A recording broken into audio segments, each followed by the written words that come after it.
Hello, dear friends. Welcome back to Mabea Loves Football. Welcome back to our channel. Today, we are back. As we all know, the party has already started, and everybody has been in this party. We've been served with some games this weekend. All our teams have played, and we've been served with different dishes. So we are going to dissect into those dishes and look at what has happened this weekend. So I'll be joined by my panelists. They will be talking about their matches, they will be talking about their teams, they will be talking about the Premier League.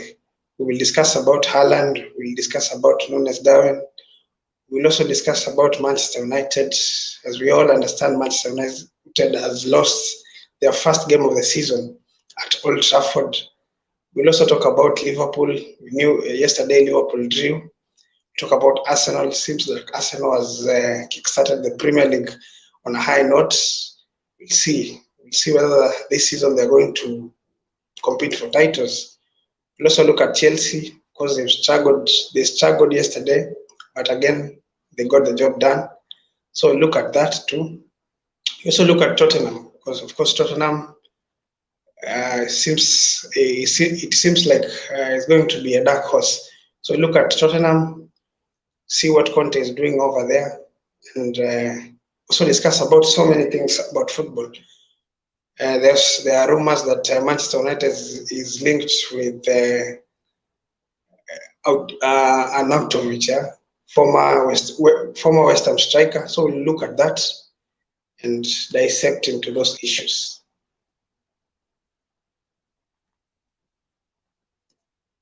You're welcome, Amy. Welcome, Reg. Thank you. And Kate. So, Reg, welcome, man. I know I have to give you a priority because I know you are at work. Yes. Yeah, so before we continue, of course, I would like to congratulate you for the sacrifice that you're making. We know that you are at work, but you still find time to be with us here. So I'd like to congratulate you for that. So today we talk about Arsenal. Yeah, thank you. No problem. We'll start talking about Arsenal. Tell us how you feel after you got your first win. Actually, it feels very good simply because, we were expecting to start the league with a very good result. It's very hectic to lose your first match. It's very hectic. Like, it's very hard. Like, Kenan can tell us what it feels like. It is like, it is very frustrating. So I think... welcome and show your face, man. Yeah, and you know that the good thing is that we won against Palace. Palace is a very tough team. Palace is a team which disturbs us in each and every game. We always lose the match against Palace or draws, but this time it was different. We won the game and it was an away match. So I think it was a very positive result. So I'm very impressed. Okay, what can you say about Gabriel Jesus? Of course, he struggled. We did not see him. He started very well, but towards the end of the first half, he struggled a bit. Actually, I'd say that he really tried as well because apart from he never scored, he never gave an assist, but we saw that the guy was fighting for the team. We can see that he was really trying. He was trying to push. He was trying to get goals. He was trying to he was well with the ball. He was trying to give good passes. So I think it's just for the start. I think we have to give him enough time. We shall see what he can offer for the team. But I expect good things. Okay. Talk about Saliba. Of course, we know Saliba had a good performance, a man of the match performance. Do you think he's now ready to battle it out with some of the deadliest strikers that we have in the Premier League, the likes of Erling Haaland? You've seen today he scored. Yeah, actually, I'd say that the boy is good because we can see that the boy was in League One. League One, he he faced a lot of good players. We can see that he faced players like Mbappe, Messi, and he did manage to get good results from them. So I think this boy is he's good for us. I think he will perform well. He'll perform better. So I think the boy is good, and that's why he earned the player of the match. So that's not easy. So I think the boy really tried. We have to give him credit. Okay. Welcome, Kenan. Kenan. Yeah. Welcome, man. Nataka kwambie anything. Let's. What do you have to say? What do you have to tell Kenan? Actually, I'd tell Kenan to calm down. I'll tell him it's just the beginning of the EPL. You know, a good example is Arsenal. We lost 3 consecutive matches last season. Yeah, No one expected us to finish in the top 5, but we did manage to finish in the top 5. So I think it's just the beginning. There are 7 more matches to go. So I think that is not a thing. Actually, it's frustrating to lose the first match, but actually you can still make it. You can still do better. Yeah. Okay. Anything that you want to add about Arsenal, and maybe talk about Manchester City as you leave? Actually, I'll talk about Man United. But you see, from what I saw today, I saw that I was expecting Eriksen to be on the midfield, but actually Eriksen was among the forwards. So I don't really get it. I don't really understand what Ten Hag was doing today. I don't really get it. But you know, Fred and McTominay, we've seen these 2 people playing together for a lot of times, and we've seen these 2 players it's a 50-50 thing. They perform sometimes they don't perform. So I really expected a combination of Eriksen, Bruno, and maybe Fred or McTominay in the midfield. But actually, you know, coaches do learn from mistakes as well. So I think next time he'll try and rectify. Okay. Do you have a rejoinder, Kenan, on the partnership of Eriksen, Fred, and McTominay? What do you have to say about that, Kenan?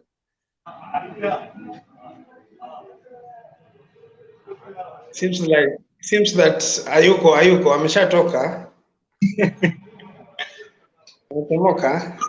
So another thing Man City really tried today, they kept a clean sheet. That's the big thing. And as I said before, Haaland is going to be among the top scorers. He means business. The guy means business, you know. So I think it's like Man City will be a threat again this season. Okay, he's a good finisher. He got a chance and he used it properly. He's a good finisher. Yes. So Kenan, take it easy. You'll do better next time, bro. You'll do better next time. Game week 6 tukiwa Nyarosha. Let's wait and see. Okay, welcome, Amy.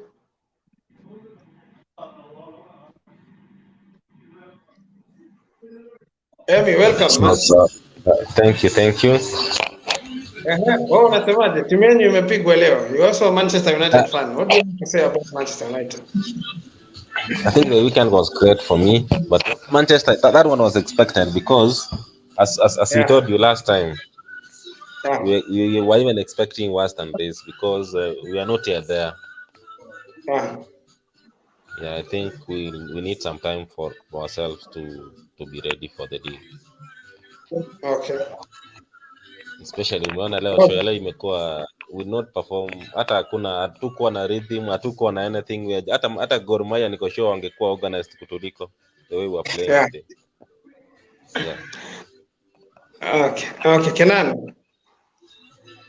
Kenan anaongea. What is happening? What is happening to this guy? Kenan.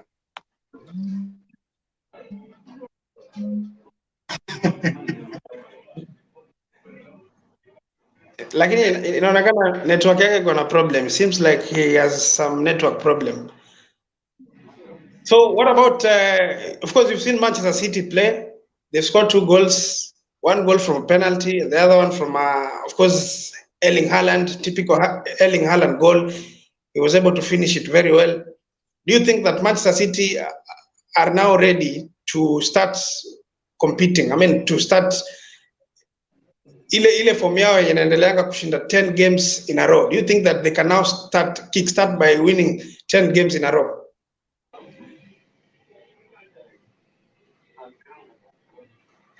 Reg? Yes. Actually, I think honestly, this will be a very tough season. This will be a very tough season because each and every team wants to be tough. Each and every team wants to win. So I think it will be very tough for them to to have a 10 win 10 consecutive games because each and every team is ready to fight. So I think it will be very tough for them. But anyway, Man City is Man City. Man City is they're the best team in the Premier League because they've won titles for the last few seasons. But this, the Premier League is another tough league. But I think it will be very hard for them to go 10 matches unbeaten. It will be very tough. Yes. Because we saw Erling Haaland today. We also saw their midfield today. The introduction of Kevin Phillips also gave a chance to Rodri to at least rest a bit. We looked at the defense. Nathan Ake, were you impressed with the partnership?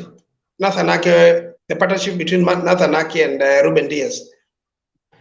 Actually, yes, I was really impressed. Even my prediction should tell you something because I predicted 3-1 because I expected West Ham to score at least 1 goal.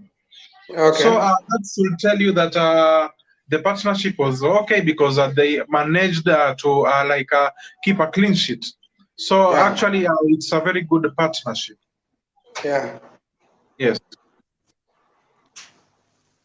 Okay. What about Jack Grealish? Did you see something in Jack Grealish? He was a little bit quiet today. I did not see so much from him. Yeah. Actually, honestly speaking, I've not seen much from Jack Grealish. Yeah. I don't know when this guy will be at his best. When he was at Aston Villa, I really expected Jack Grealish to be something else, be lethal, be clinical, and all that. But I don't see him the way he was at Villa. It's very different. So anyway, sometimes players are different, and you have to give them enough time.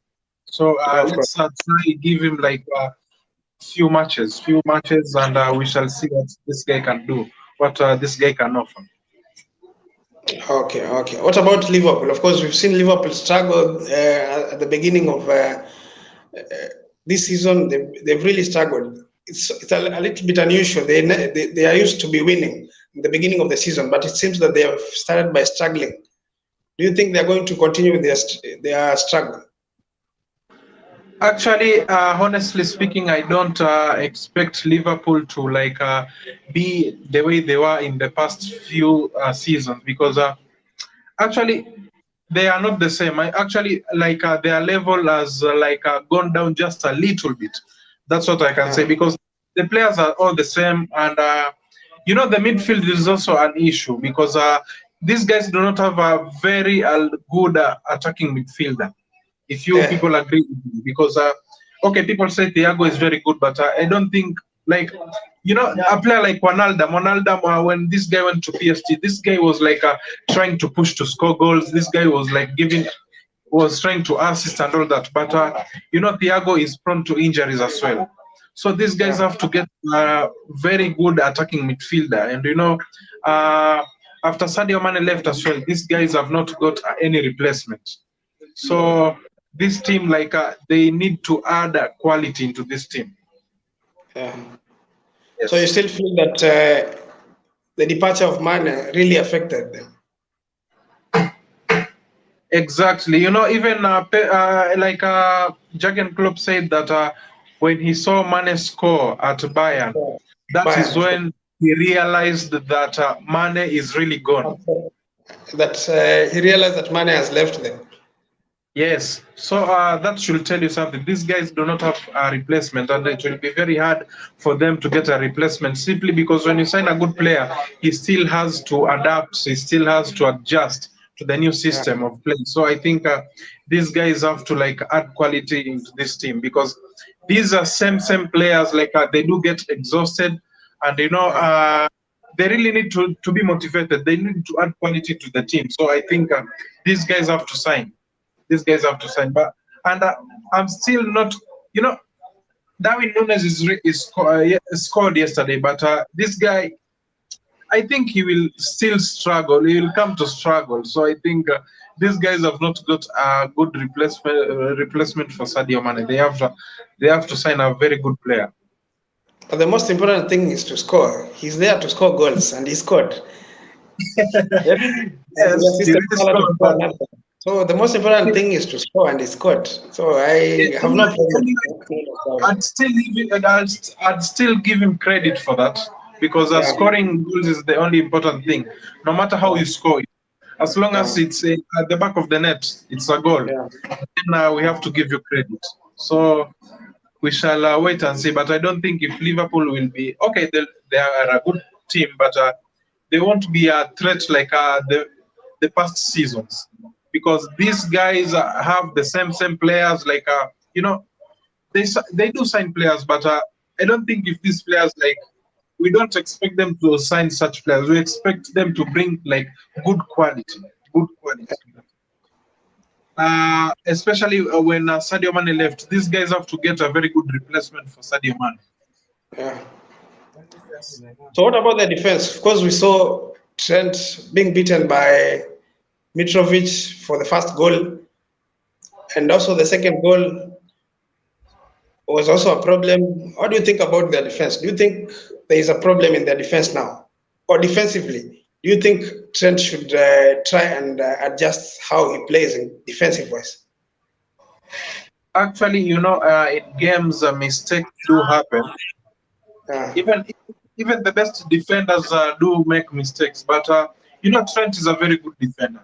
Trent is a very good right back, especially offensive-wise. He's very good offensive. So, and he also tries to defend as well. Not that much, but he has a very good style of play. So, I think I'd still give him credit. He's a very good right back. It's only that mistakes do happen sometimes. It's just that we have to be very careful. And I think they will rectify and they will try play well next time. But Trent is a very good defender. Actually, they have a very good defense. Okay, I'd like to know how many minutes you have so that at least I can give someone else a chance to talk. How many minutes do you have? Actually, I'll be leaving you guys. I'll give the chance to Kenan. So I think I will join you later if you'll be available. Okay. Thank you so much for contributing. Yeah. Thank you so much, guys. Okay. Guys, if you're here and you've not subscribed, please consider subscribing. If you're here for the first time and you've not subscribed, please consider subscribing so that we can continue. So Kenan, maze? Naanzia wapi? Hivi uko na problems nyingi kutoka kwa network mpaka mpaka Manchester United. Let's talk about achana na Manchester kwanza. Okay, sawa. Achana na Manchester kwanza. Let's talk about Manchester City. Of course, the most recent game that tumetoka kuona. Of course, we've seen Haaland score 2 goals, one from a penalty spot and the other one from an open play. Typical Haaland goal. Amepata ball, akachoose spot, akafunga. Unasemaje kuhusu Haaland? Of course, tumeona he scored. He has opened his account. Attribute greatest ya Haaland ni running in behind the defenders. Na ukiangalia boya kwanza ali run behind our says Zuma sijui na mtu alikuwa wingi huku chini. Then ndio kipa kamwangusha akapata penalty. Then boya pili KDB alichapa defense splitting pass.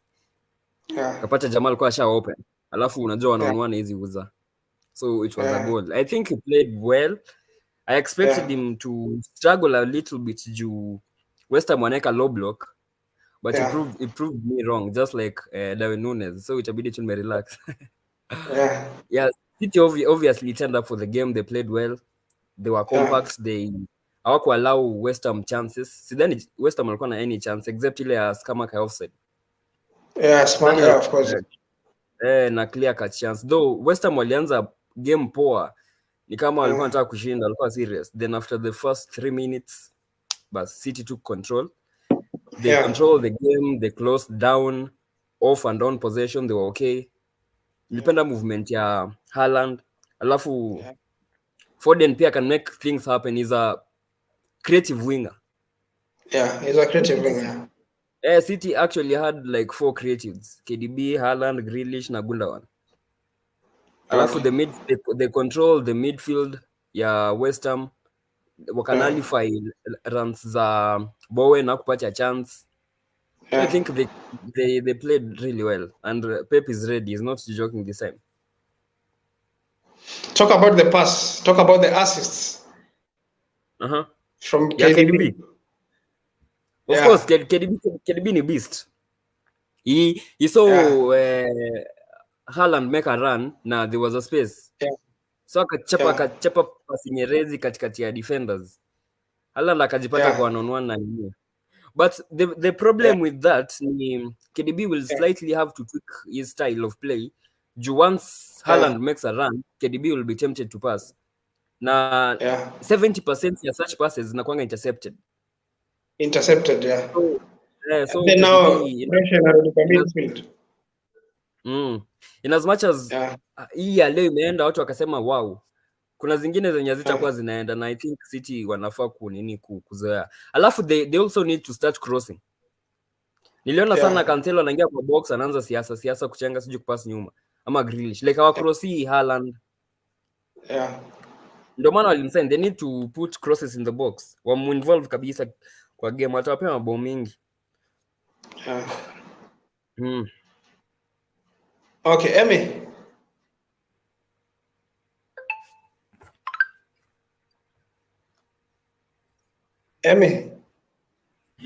Yes. Tell us about Haaland. Were you among the guys who are saying that Haaland will struggle? I was not among them, but what I was saying, I think nilikuwa nasema sijapendelea mchezo yake sana. But again, Man City najua game yake tu. Mtu hata sasa niko sure nani akienda huko, yani mtu yote akienda Man City sasa hii. Man City iko na creative players, iko na kila mtu, defense yake iko sawa. So anyone may attend, for so long as you take your chances. It doesn't matter ni nani, as long as you take your chances. So Haaland hata venye ako hivi akienda Arsenal hata kuna kitu atafanya. But again, kulingana ile timu yako na hiyo setting ya hiyo team, I think he's a good player for that. Okay. Guys, if you're here for the first time and you've not subscribed, please consider subscribing and make sure that you press that like button. So, Kenan.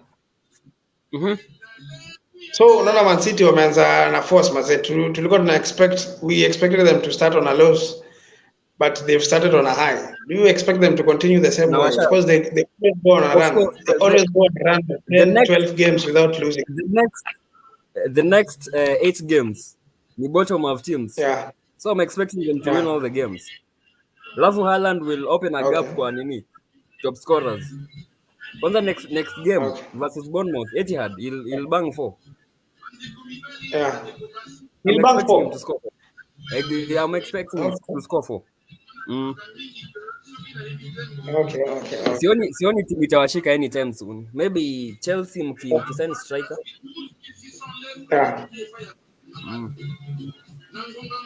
Then wamekuwa solid defensively, hawaja allow any goal. City. They played as a cohesive team. They were units. Walikuwa compact pia wao, like hawako allow West Ham spaces. walikuwa na close down poa, so Mwenye music please, tunaweza copyrightiwa mazi. Unaweza mute.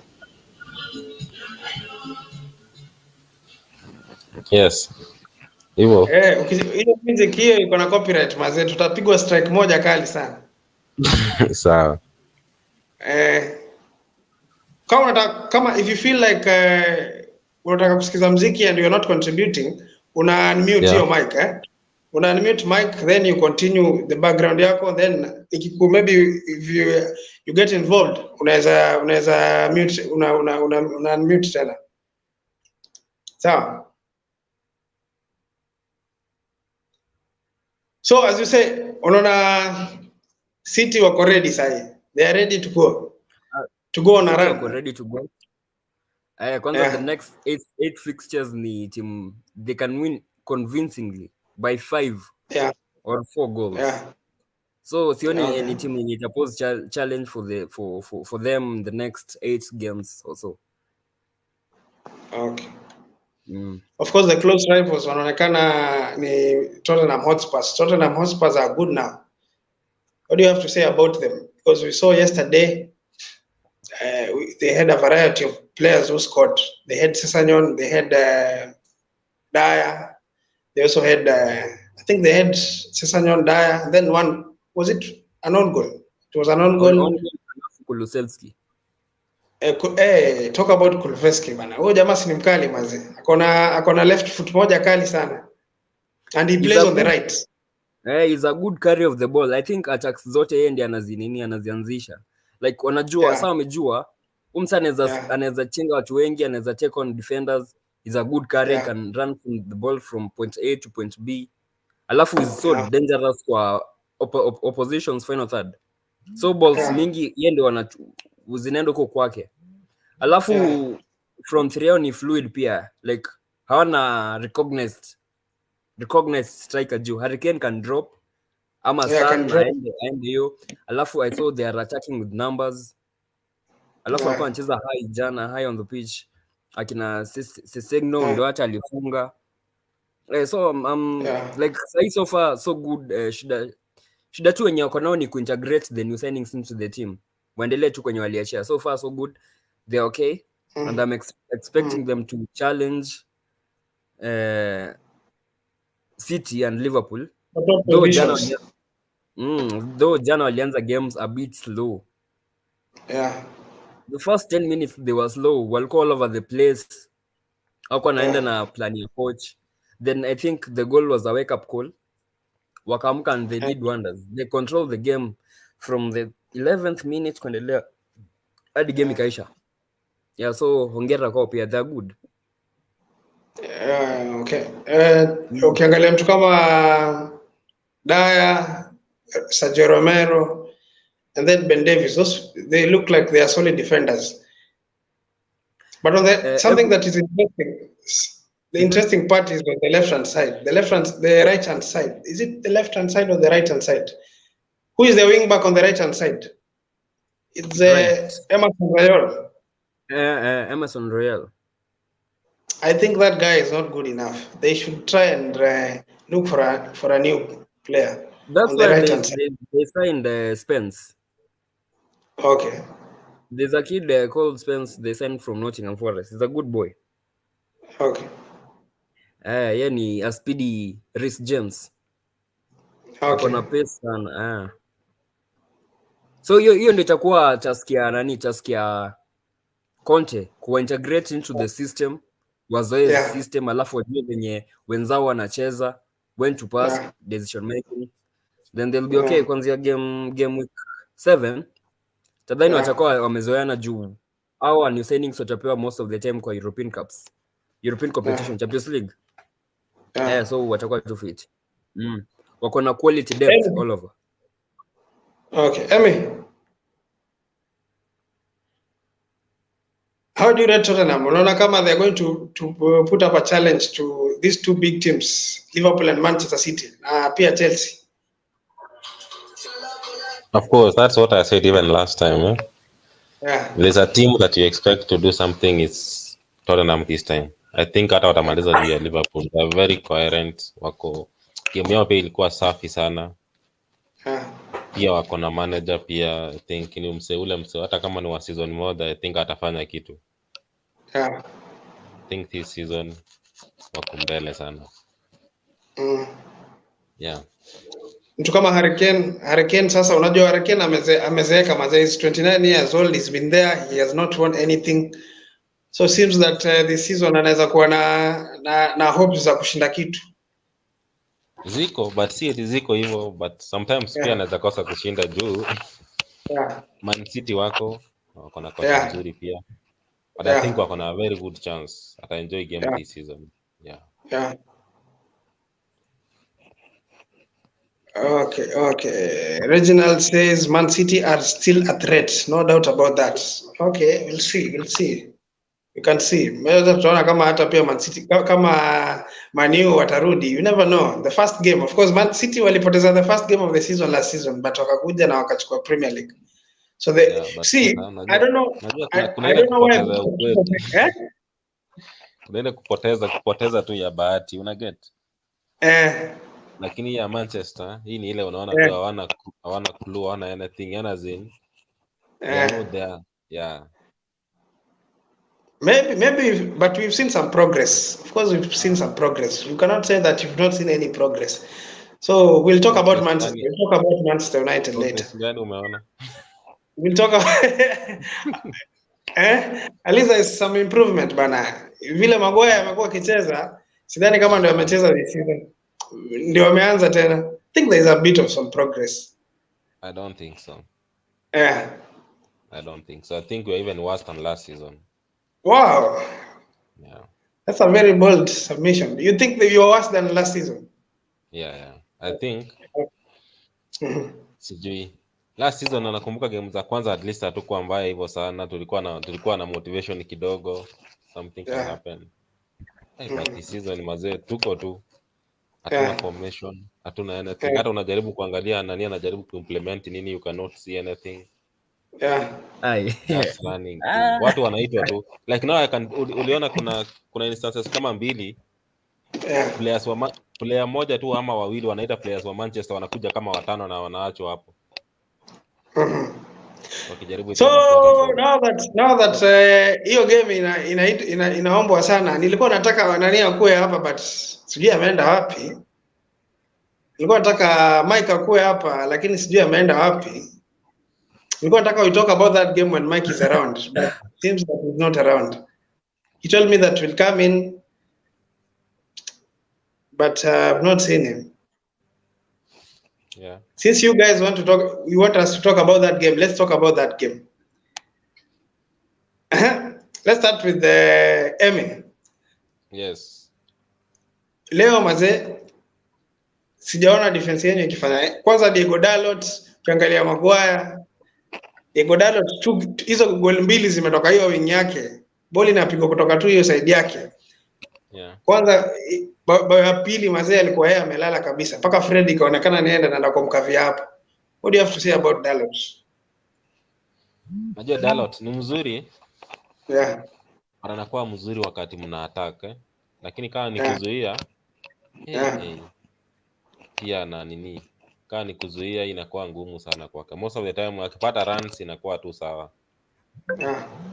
Na cross na nini, but I don't think leo kulikuwa hakuna mtu anaweza sema leo alicheza including Dalot. Dalot alikuwa tu maembe tu. But I think pia najua inakuaga hivi.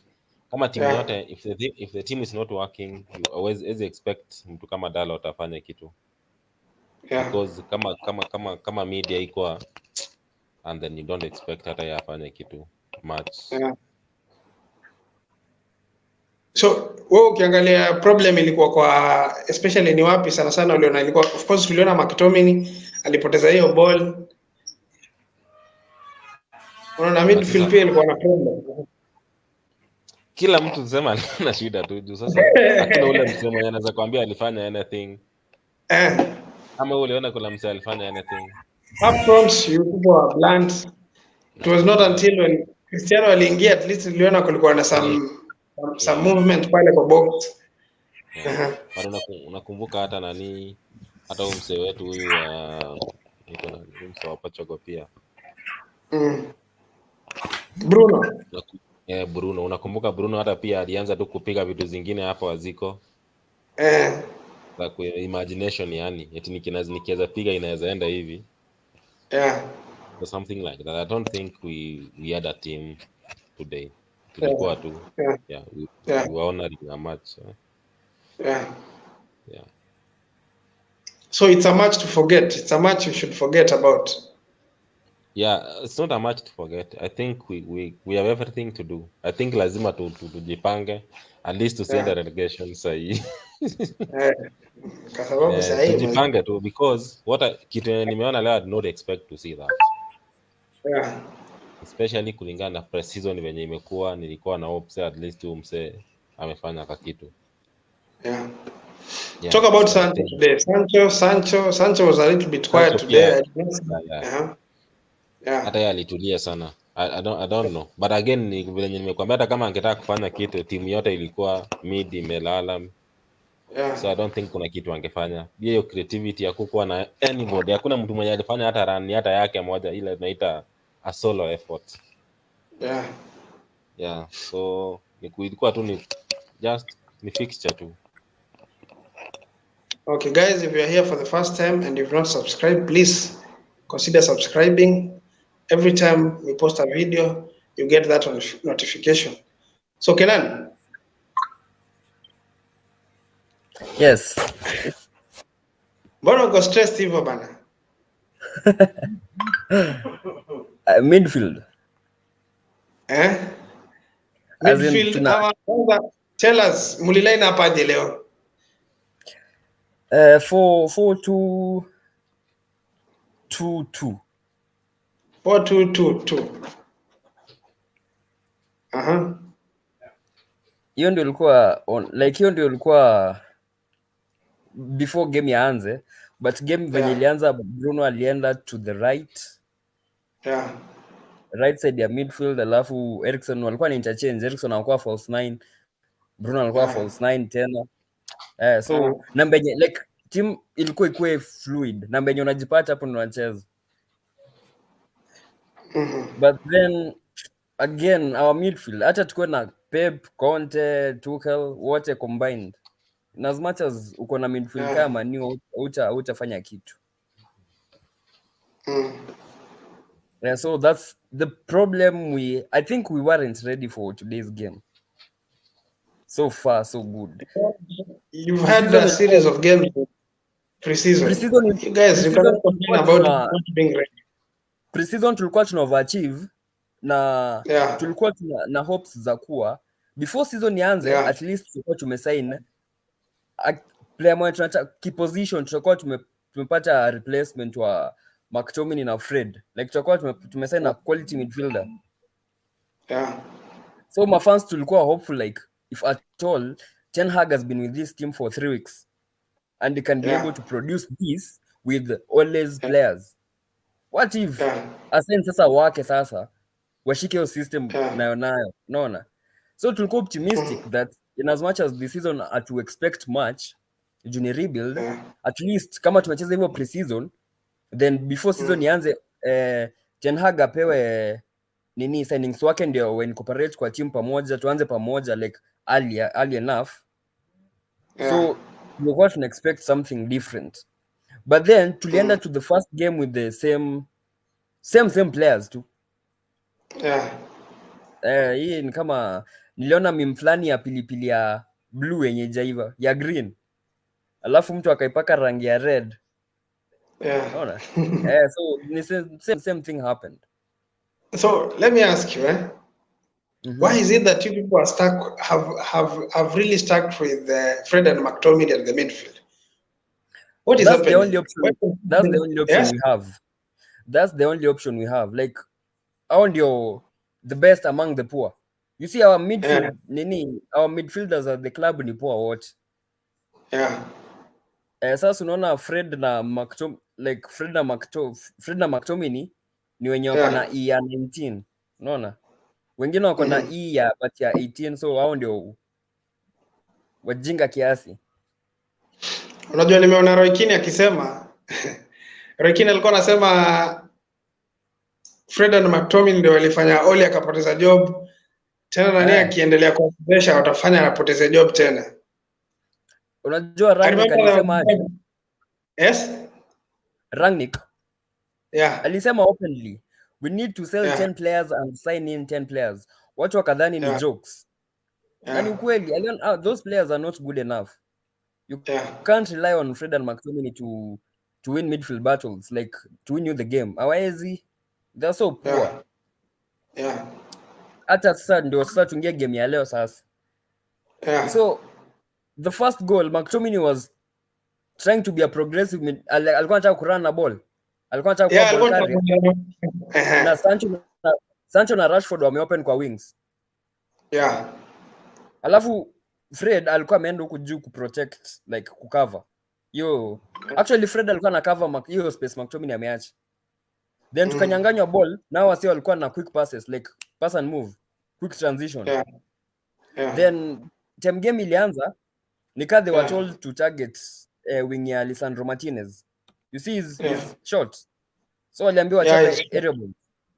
But wakarealize haiwezi. So what they did, they switch wing kucheza balls in behind. Na apparently Maguire hakuwa na speed. So uliona balls zote tu zilianza ya kwanza, Welbeck made a run in behind the defenders, akapass wakadhani aka offside. Wakadhani aka offside. Ball ya pili tulikuwa tume overcommit players to one side wote. Then hiyo kisigino ya Trossard suddenly ikabypass hiyo press. Then our defense again was left exposed. Alafu ball ya pili pia De Gea is partially to be blamed. The second goal.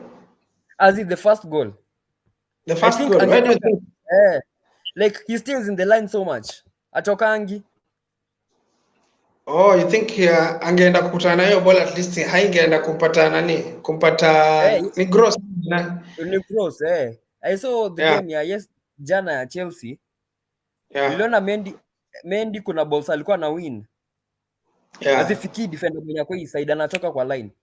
So I think the gap hapo kiasi alislack. Then the second goal, Dalot didn't strike back. Fred lost his marker. Kwanza alimweka goal side.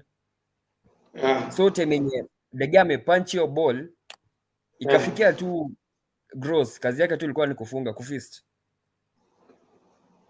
So I think the first half we were so poor. We only created one chance, ile ya Bruno, ile ya first half. Alafu we were lucky that McTominay hakupewa red card. McTominay had challenge kali sana. He deserved to be red carded.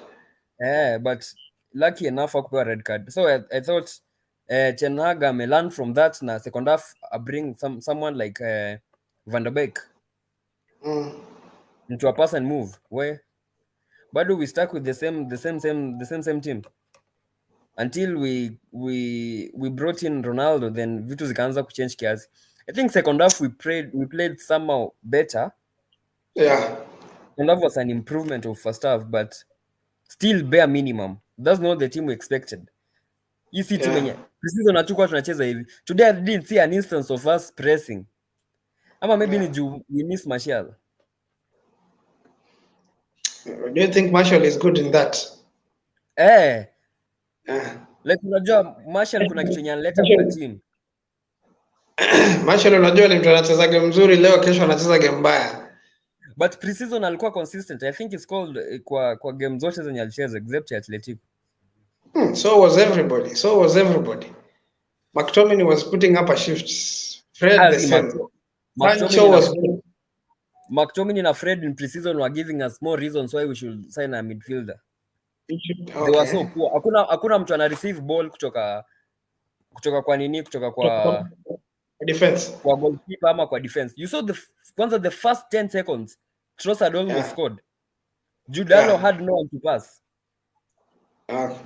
Fred na McTominay wamejificha nyuma players.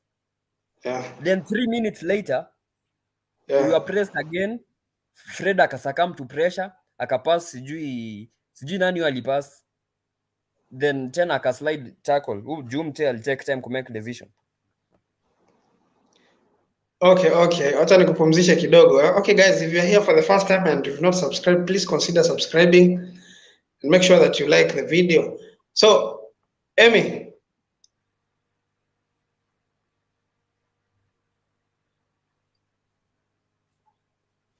Yes. Emmy. Ronaldo aliingia na tuliona at least alijaribu ku bring some action in that box. What do you have to say about Ronaldo? Do you think he's supposed to be leading the line? Ama you need to sign a new striker? Naona mmekuwa linked na anaitwa nani huyu jamaa alikuwa West Ham? Anatovic. Hiyo imekataliwa I think. Yeah? I think that one has failed. Nimeona somewhere kitu kama hiyo. Yeah. He's from Bologna. That one has failed. Yeah, it has failed. Nimeona kwa news sijui ni Super Sport ama ni wapi. Yeah. Tumekataa hiyo the bid that we made. But again, I think of course the city tukumtegemea sana. He's a good striker. Yeah. Na of course anataka support. Yeah. And I think the support and Man U needs right now is tukipata tu defense mzuri tu. Defenders ndio hatuna. Defenders, I don't think Maguire should be a player in Manchester United so far. Vitu anafanya, Yeah. some of the mistakes zenye anafanya na anarudia tu the same every day, the same mistakes. Kama leo kuna place anajua tu anasimamisha tu ball, anacheza tu kama msee mwenye anajiamini na anajua he can't hold that. So I think that's one of the mistakes. Na anashindwa kwa nini nani alienda bench? Bisaka. Oh, Bisaka. So you're not confident with Dalot on the right hand side? I'm not confident. Nilikuwa nimepanda hizo slides za Bisaka at least last season. I think Manchester sasa iko na shida. Apparently he's not good offensively. They say he's not good offensively. He does not provide the crosses. He doesn't move forward. Watu wanasema ni msee wa ku stuck behind too. He's not good enough kwenda mbele. And he's not technically good. But again, sasa ukimulinganisha na nani? Dalot is good going forward. Dalot akona hiyo akili ya mbele, si ndio? Lakini akili ya kudefend pia inamlemea kidogo. Alafu Manchester unajua yeah. You guys should go for Kyle Walker-Peters from Southampton. He's a good kid. You should go for that kid. Sometimes last week you were linked with him. Nafikiria nilikuwa napendelea sana akija. I thought as Blikweta will leave, I would welcome Kyle Walker-Peters into our club. You should go for that guy then. I think we should go for Dumfries. For who? Dumfries. Dumfries ama Dumfries. The guy from Inter. Dumfries. Huyo pia ndio mwingine. He's not good defensively. He's not good defensively. He's good. Ni kama tu nani? Ni kama Hakimi. He's a modern fullback. Nao ndio nani anataka. Ten Hag anataka modern fullbacks, watu wenye like technical footballers. Yeah. Ndio maana mtu kama Bisaka sidhani hata stand chance ya kucheza Man U. Atafute tu jamaa. Alafu in as much as Amy anasema Maguire anabo, I think Maguire today played really well. Yeah. Ni venye tu kila mtu amezoea kumtusi, so inapia that kila game hata akicheza aje today anacheza vibaya. Kwanza second half alikuwa anapiga passes hadi na ucha foot. Maguire today played well. Leo wachomecheza poa ni watatu. Maguire, Eriksen na Lisandro. Au wengine tu waliendelea from where they left last season. So I think Maguire tried well. What we need is a quality midfielders. Yeah. Then a right back mwenye positionally yako aware, mwenye hawezi enda huko mbele abaki huko venye Dalo alifanya bao ya pili. Alafu we need to be proactive on and off possession for 90 minutes. Juu leo tuliingia kaa tuliswitch off, tumeswitch off kabisa. Bado tunadhani tuko Australia, tuko pre-season. Na tuko vibes. Alafu we need to kwa players wazoe hiyo philosophy ya coach, like wacheze kaa wako serious. Alafu cheze kaa team sasa, kaa unit. So far so good. If at all next game tuanzie kwenye tuliachia next game Brighton mko na Brentford. Oh, Brentford. If at all tutacheza venye tulicheza second half, then we stand a chance of getting something out of that game. Juu quality yetu kiasi itawashinda Brentford. Kama jana game ya Chelsea. If at all Everton had some few quality players, hakuna venye mngeshinda game. Sidanganyana, hakuna venye mngeshinda. Tulikuwa chini. I agree. Tulipata bahati hapo hata. But unajua top teams hivyo ndio wana winning. That's how they win. But just win. So talking points. Your days most. What are your 5 talking points from Manchester United game today? Just midfield. We need quality midfielders. Quality midfielders. Our midfield was nowhere to be seen. We need quality midfielders. Then we need to pass and move. And pass really quick, like quick passes. See ile unapewa pass, unakaa for 3 minutes ukiload. Like we need to be proactive on and off possession. I think niliona players wana switch off ama wana give up chase. Alafu na tuki overcommit players, we need to be sure that we are getting that ball. The second goal tuli overcommit kwa one wing, then tukashukwa counter. Defense iko exposed. Alafu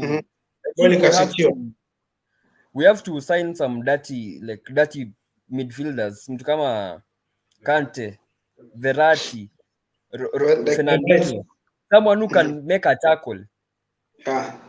You see the second goal, if at all Erikson will have made a tactical foul, angepewa yellow card, alafu azuie bao. But aliacha tu msaka akaenda juezi mtackle. So I need pia our team to be more aggressive.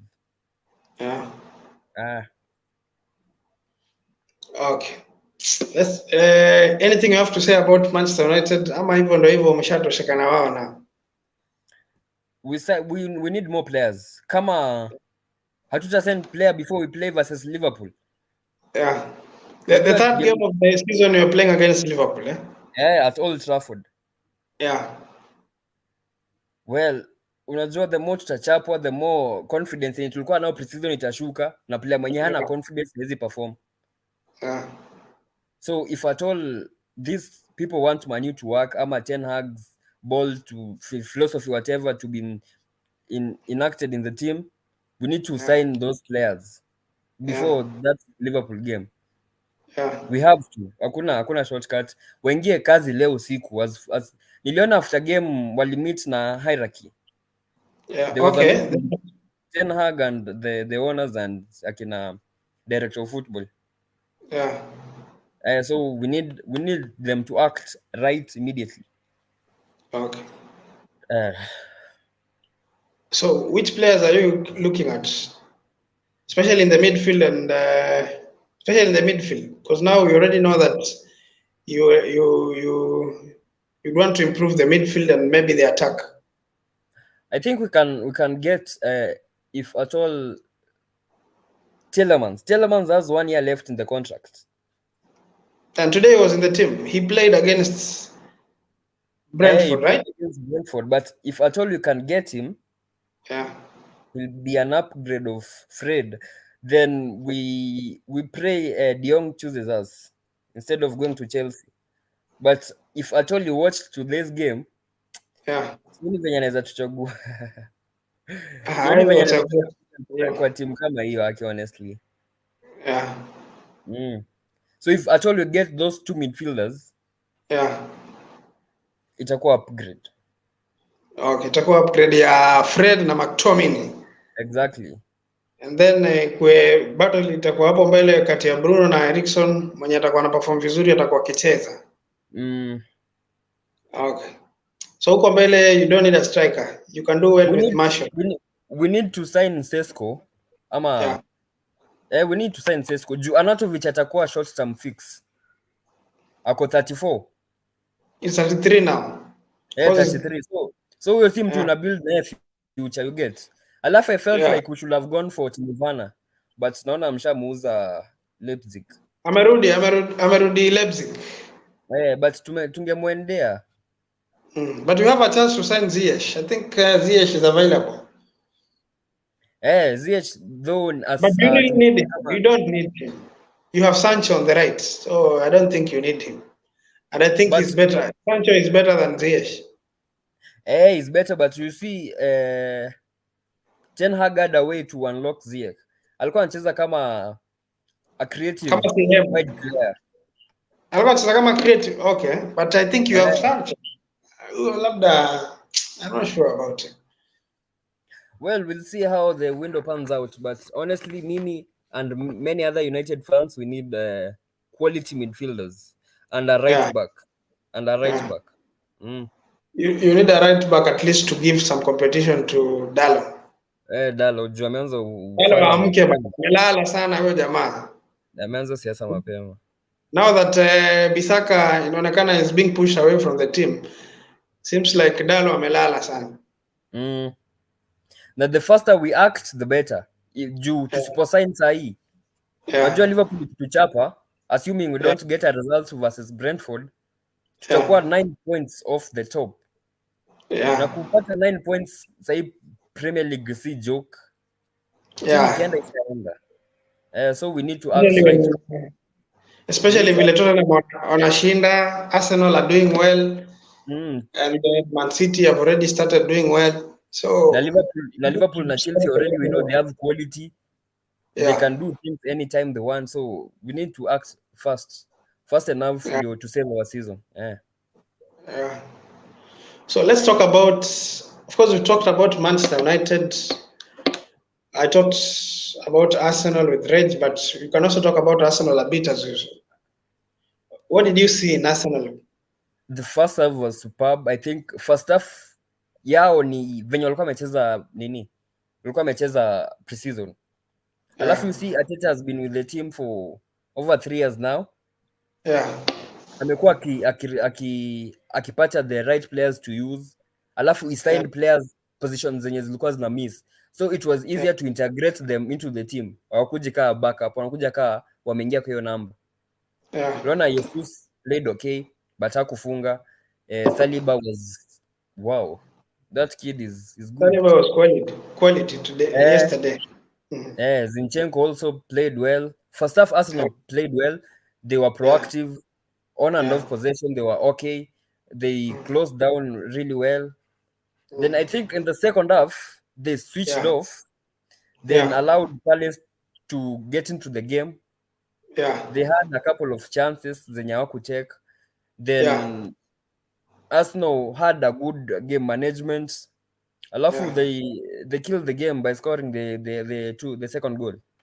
They did. So building up from that, I think it will be a positive going to the next game. Juu wanasema hapa tulikuwa away na ilikuwa the first game, players were a bit rusty. Sasa concentration span inaendelea ku increase. So itawapea confidence sana. They are doing good. Gabriel Jesus alianza vizuri, alianza kutake on kuona kama I thought he will score, but unfortunately he didn't score. Actually everyone thought he'll score. But he didn't. But anyway, regardless, I think he'll score soon. He has goals in him. Okay. So for them, where do you think they should improve? For them, I think they are well. They are doing well. Where do you think they should improve in their squad? Do you think they have any problems as for now? As for first 11, they don't. But the problem is if. You see, in football, there's no if, but when that if happens, it affects the team. So if Partey goes to gets injured, I think Arsenal will suffer just like last season. They were almost securing top 4, but Partey got injured. Then boom, wakaanza to lose game. They started losing games. Yeah, What about their left wing? Martinelli seems that unlucky to Flani is not a good finisher. He got a chance in the first half, but he did not finish. Alafu we lack a good decision making. Ako undecided kwa final third. Juu ya team player, juu ya pass. So I think anafaa kuimprove on that juu last season hakucheza game mingi juu ya injury. This season I think ameanza fiti, coach anamtrust. So coach atarealize your mistake, then sharpen up, alafu everything will be okay, hopefully for them. And then luckily wako na goalkeeper mzuri, aliwa save 2 saves, 2 very important saves. 1v1. He's a good guy. Top lad.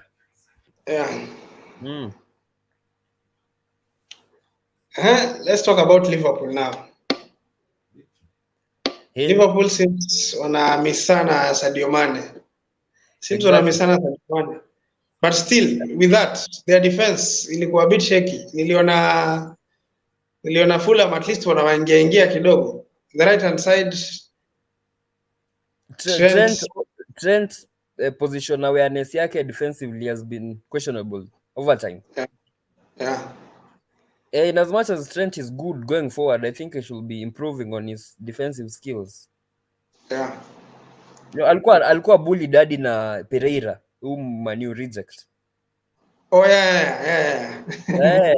Alikimbishwa first half, then of course nani akamoverpower kwa hiyo header, Mitrovic boy ingia. Then the second half ball ilichapwa kwa channel yake yeye na Van Dijk. Then Van Dijk akageuzwa kaa chapati, alafu akaona acha tu angusha akamtu, wakapata penalty. Liverpool wali approach game ya jana funny. I don't think most fans expected that. Tulikuwa na expect wakuja wakimbisha hii team, but lucky we knew Marco Silva is a good manager. Na alikuwa well prepared for the game. Akanalify creatives zote za Liverpool. Trent na Robo. Alafu sasa hapo ndio weakness ya Liverpool ilionekana, like we need an attacking midfielder. They should go for an attacking midfielder, someone who is a bit creative to help them to create midfield. Ndio maana second half ikianza anaitwa juu Klopp akaeka huyu Elliot. So Elliot offered some little bit quality until Nunes akaingia akafunga. But that wasn't a convincing draw. I think they deserved to lose. Ni venye Fulham haikuwa na quality, haina quality players. Alafu wangekuwa na tuseme wanakuwa wanacheza versus a top side Liverpool. Jana wangelook vibaya. Wangepigwa hadi 5. Jana walikuwa off kabisa. Off kabisa. The introduction of Elliot vile umesema na Nunes Darwin at least ili create so many chances. Niliona like in a flash of the minutes zenye wase waliingia, ndio wali create kama 2 chances consecutively. Nunes akapata ya kwanza haikuingia, then akapata the second one akascore. So I think those guys.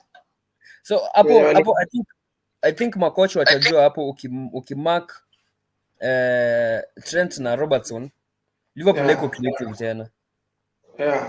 Utakuwa na expect na pass to Salah, alafu una expect afanye miracles. Then Thiago again injured. Thiago was injured. Jana alitoka second half. Alitolewa shida yake ni kwa injured. He can't keep fit. That's the problem.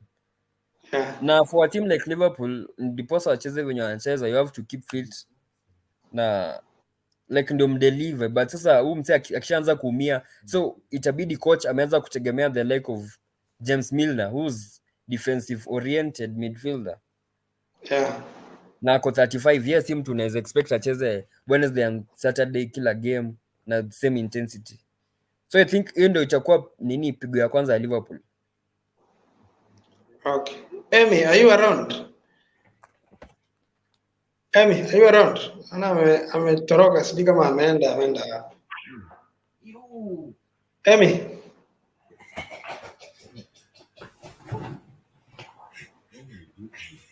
So guys, if you're here for the first time and you've not subscribed, please consider subscribing.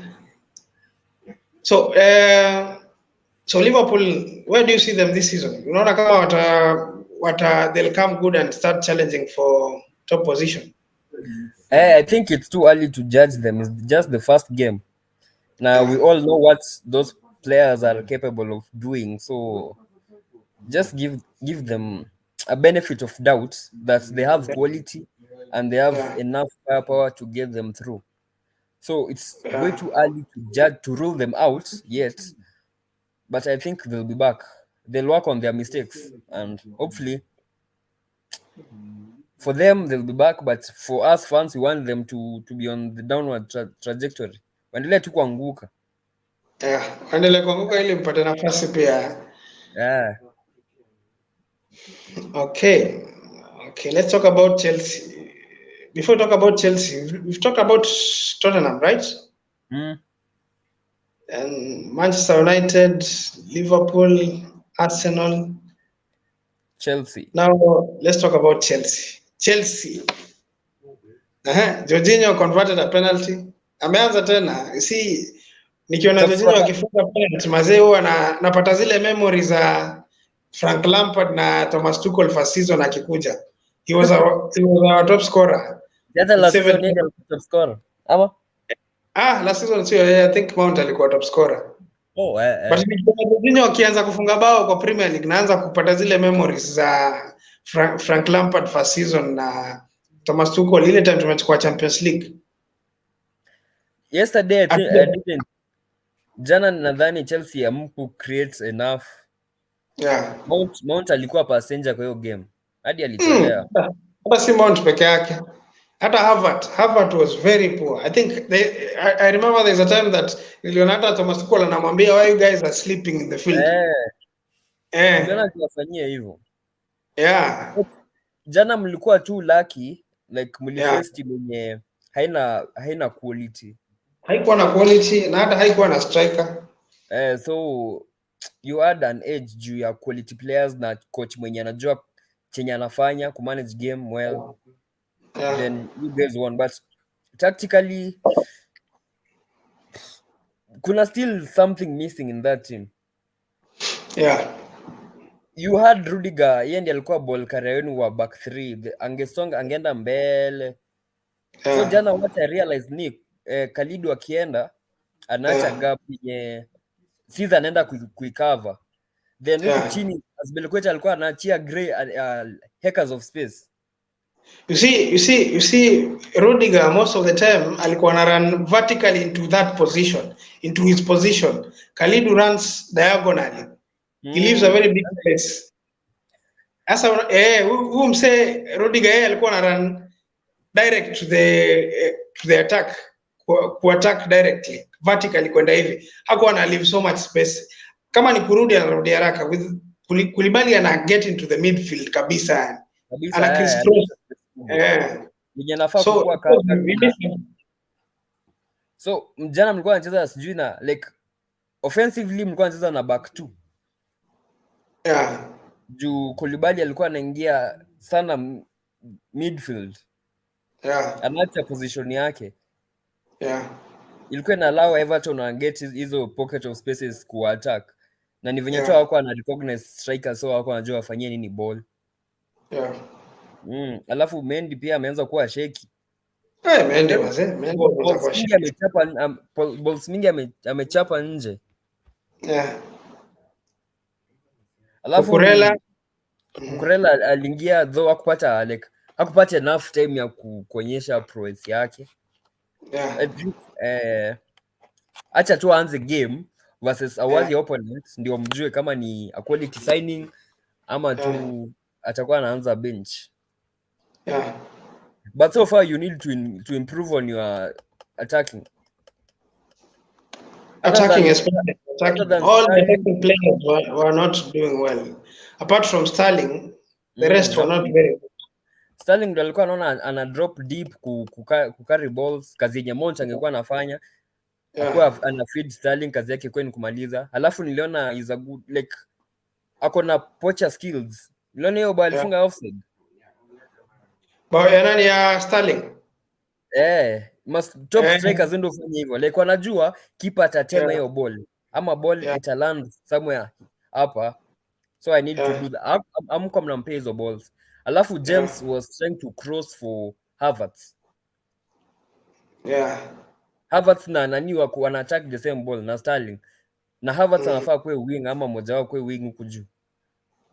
So I think jana mlikuwa tu all over the place, ni venye tu mliangukia results, and that's what top sides do. Na you grand results. Nani wali deserve to get anything from the game, so hongera kwenu. Mliangukia win and it's good 3 points, inawapea motivation. Inapatia confidence. Kante nilimwona alikuwa a little bit sharper than Kante wala season league ikiisha. But alikuwa anaribu play. I saw you guys trying to pull a string of some passes. Then Kante anapiga heavy touch ama like heavy pass ama anapiga kwa nje. Of course yeye amekuwa weakness yake for a very long time now. He's been like that for a long time now, ever since 2018 I think. The last time Kante was doing well ni 2017-2018 season. Ever since then I think ndio amekuwa akicheza kila game, pia mtu anaweza choka. Mazee amekuwa washed, ametumika sana. But your midfield mko na good options. Choosing from Gallagher, Kovacic, Kante, Jorginho. Kitu kinashangaza, sijui mbona hakuleta Kovacic jana. Kovacic nilikuwa na expect akuje, but with the 5 substitution, he did not even find a chance to give Kovacic a chance. Kwa nini? Maybe aliona game ashashinda. Ndio maana akaleta Gallagher, alafu considering next mko na Spurs.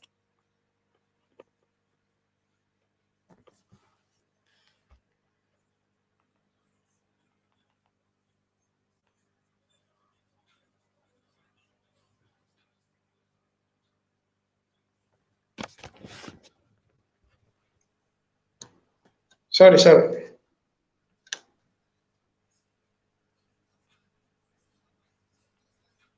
Yeah, so ndio nilikuwa nakushow considering next mko na Spurs. I think pia ilikuwa a better option ya ku keep nani fit juu. Tunasikia sijui alikuwa na injury ama? Nani Kovacic? Sidhani, he's been training. I don't think he had an injury. Maybe he had a minor knock maybe. That one maybe. Ndio maana alikuwa ana try kumkeep. Now that tumeachilia Timo Werner now, Lukaku is gone. Odoi ameask for transfer. Odoi possibly will join Southampton. I think itakuwa ni loan. A season loan. Unaona hiyo attacks itakuwa a bit limited.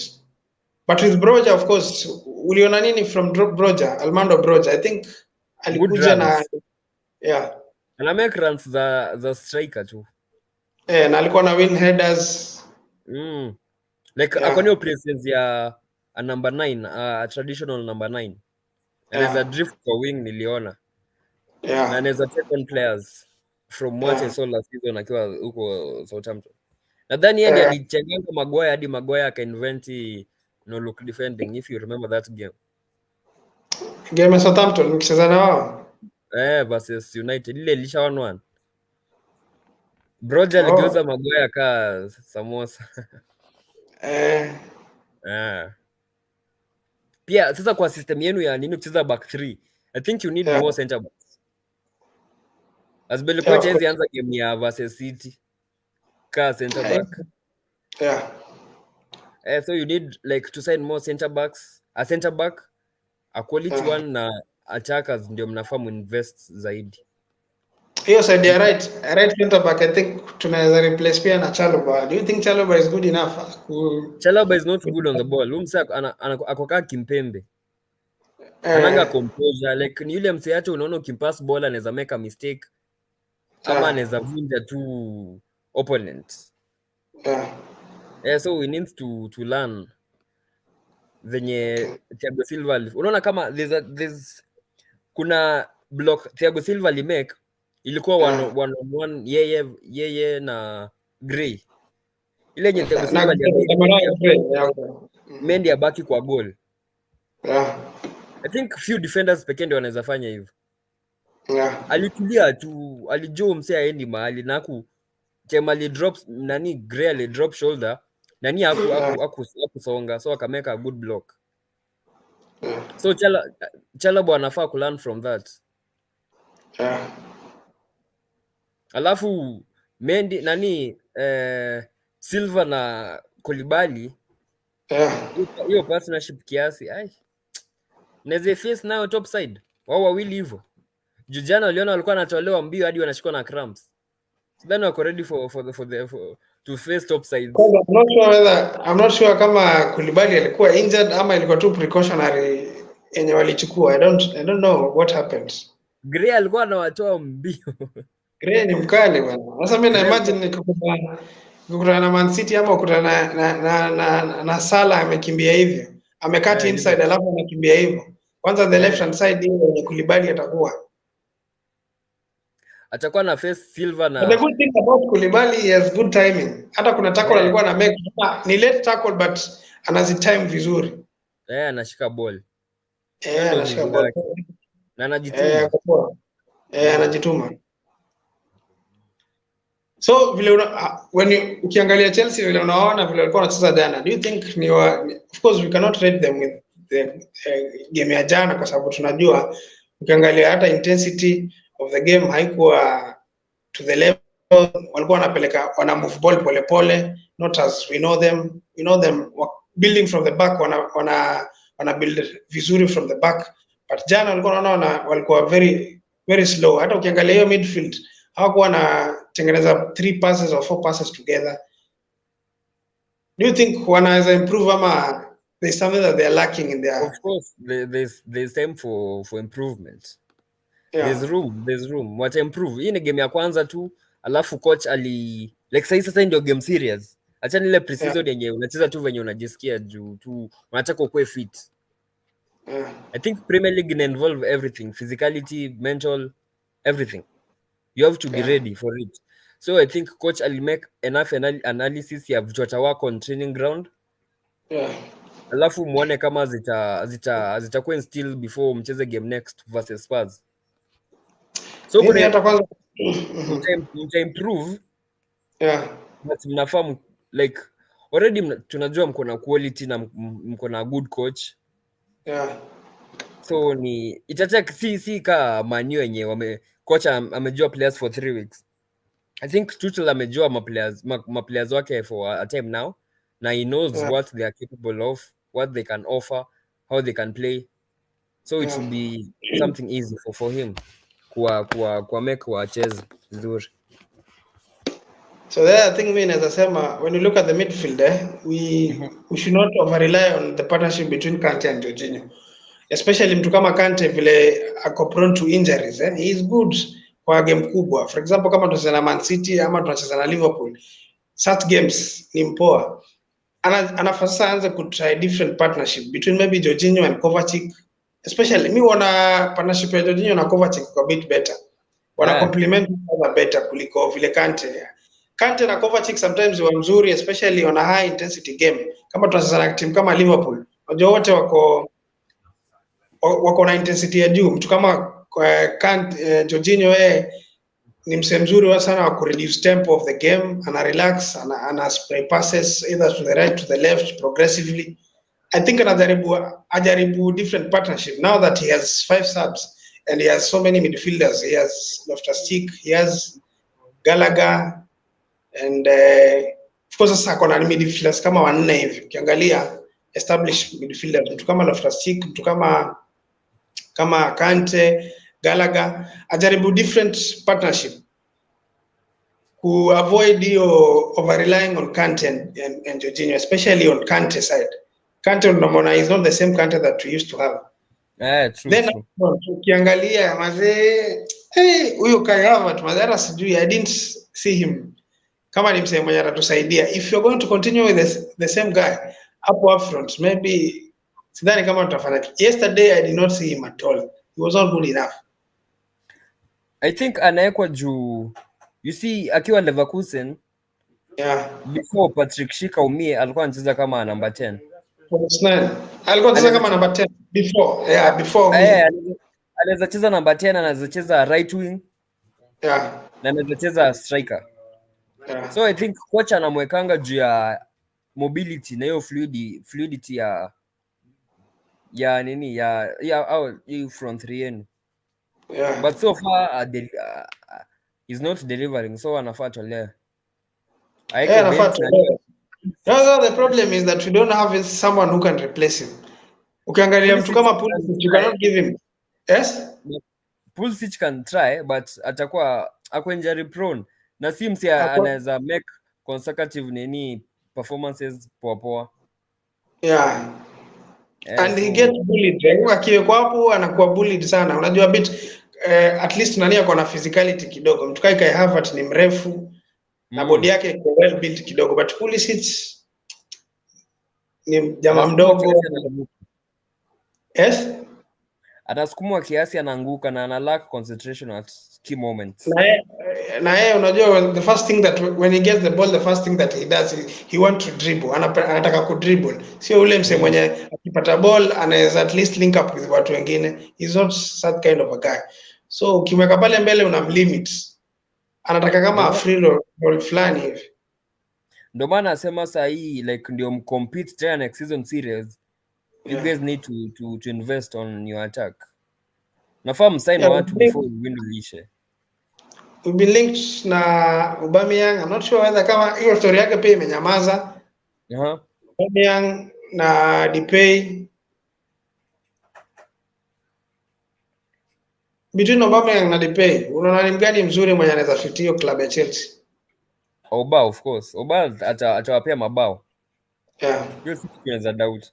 But stapo better deal itakuwa Depay juu mnaweza mget for free. Juu Baka still young. Baka wanawaka kuterminate contract yake. Unataka kwanza Baka wako na shida mazee. They've not signed all those players that they've signed. Hawaja register mazee. Na ligi inaanza next week. Christensen, Kessie, Lewandowski, Rafinha, Kunde. Lakini si wanangoja kuuza De Jong ndio waweze kuregister our players. Unaona wage bill yao ni 396 million na wanafaa kureduce. Like nafaa kuwa 400 but wanafaa wa reduce ndio wa register our players wengine. So I think they have to do it before 12th. And the players, some of the players that they have are not even willing to cut their wage bill. Mtu kama De Jong pia hataki kusikia hiyo story. Of course. Na wanamo 21 million. Hata Depay I think wanamo some cash. Hata Oba sioni akipata namba kwanza this season. Ndio maana consider naweza furahi sana wakuwe na players wenye watakuwa wanaenda kwa training tu na wasicheze. Na wanawataka kulipwa. Na wataka kulipwa. Because if they cannot register them, wasicheza. Niliona amekuwa offered Oba na Depay na De Jong. Yeah, sure. But priority yenu sasa inafaa kuwa Oba na Depay. Aubameyang na Depay I think. De Jong, sure. I don't think we need them. Mkiwapata wote watakuwa fiti. Juu wote wanaweza, uzuri yao ni wanaweza cheza any position huko mbele. Yeah. Sawa mazee. Acha tupumzike sasa. I've seen from round 1 of the Premier League, of course Tottenham are ahead. Arsenal second, Bournemouth third and Man City fourth. Tunangoja next week. This week has been underwhelming for us Manchester United fans. Yeah. Of course we don't have expectations for the season, but wow. But the hopes were so high, man. The hopes were so high. I remember hata ukiangalia Rio Ferdinand alikuwa anasema Manchester United watamaliza top 4.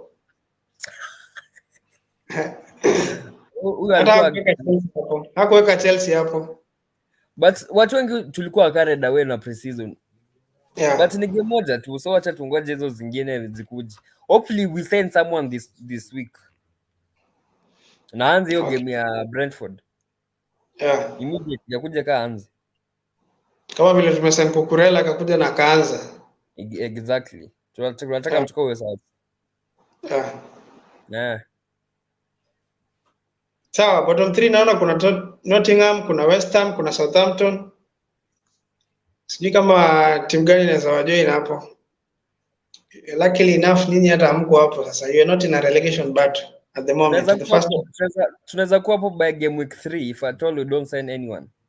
Yeah. So by the third week you'll be facing Liverpool. Na tukienda na timu tumeenda nao leo. Tutanini vibaya. Tutapigwa vibaya sana. So I wanted to lay results of prediction league, but these guys are not around. So we will do it on Wednesday. We can do it on Wednesday. But Mike is leading. Mike is leading with six points. Alipredict game mbili poa. Ni game mbili? No, game moja vizuri, and then the 3 games alipata 1 point. So Mike is leading, followed by Amy, Sydney.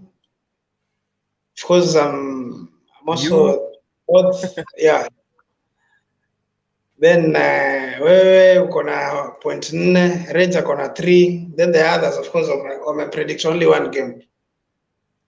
Sasa ningekuwa leading kwa hii nini? Kwa hii. Wewe leo ulikuwa umesema Manchester 3-1.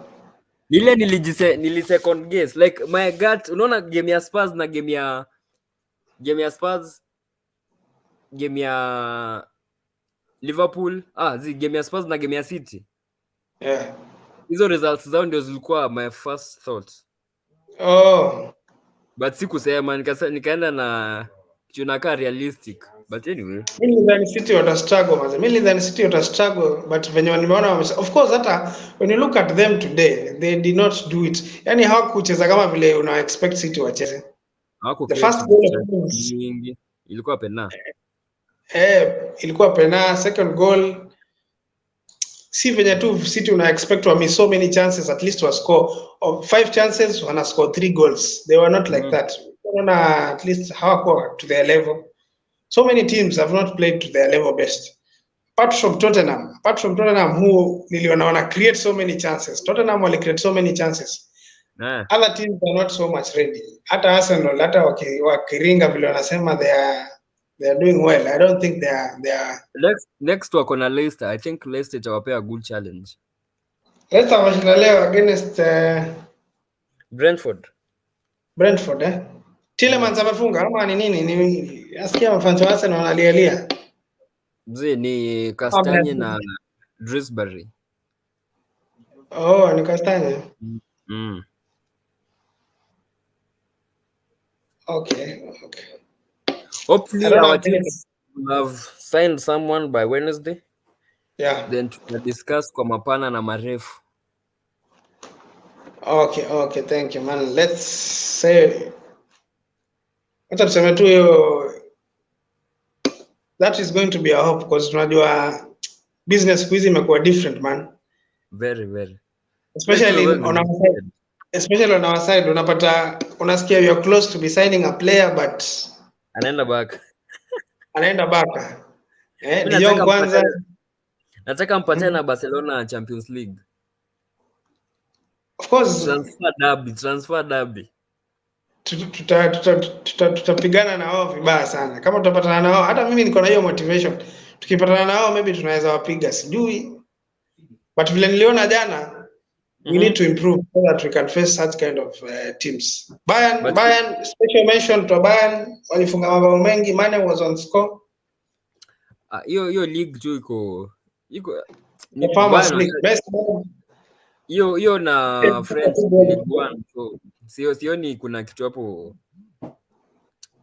Sioni kuna team competitive inaweza toa PSG na Bayern sahi. Yeah. Au kwenye tunafaa tuwaretie ni Champions League. Yeah. Okay. Wazi. Okay, thanks man. Let's have peace man. We're having election. Tunakutakuwa na election on Tuesday. So let's have peace. Kabisa. Kila msee akipiga kura amalize. Niliona unasema unapiga kura wewe. Ukipiga kura nenda nyumbani pumzika. Ngoja result. Ngoja result. Let's have peace. This is our country. We don't have any other place to go. This is our own country. So if you kimaliza kupiga kura nenda nyumbani pumzika. Kishindwa mwenye una support akishindwa unakubali. Mwenye atashinda unakubali. Ndio. Hakuna option. Yeah. Hakuna short. Of course, as sportsmen and women, we always have love for each other. We don't have regardless of the teams we support. Yeah, regardless of the team that we support. True. So cheers, man. Thank you for coming. Wazi, bro. And thank you for staying on until the end. Wazi. Okay, thank you, man. Guys, if you're here for the first time and you've not subscribed, please consider subscribing so that every time we post a video here or when we have a live, you will be engaging us every time so that we can discuss. We discuss about football here, we discuss about Manchester United, we discuss about all the teams that you support. We talk about them, we give ideas, we give our opinion about how we see the teams play, and we give our opinion on how we see them perform. So every time we are here, we have shows Sunday, Monday. We have shows here from Monday, Sunday until Friday. So we welcome you each and every time here. Give us your comments. If you have any comment, if you have anything to discuss here, please drop your comment and your like. Thank you so much. Every time, consider subscribing. Bye.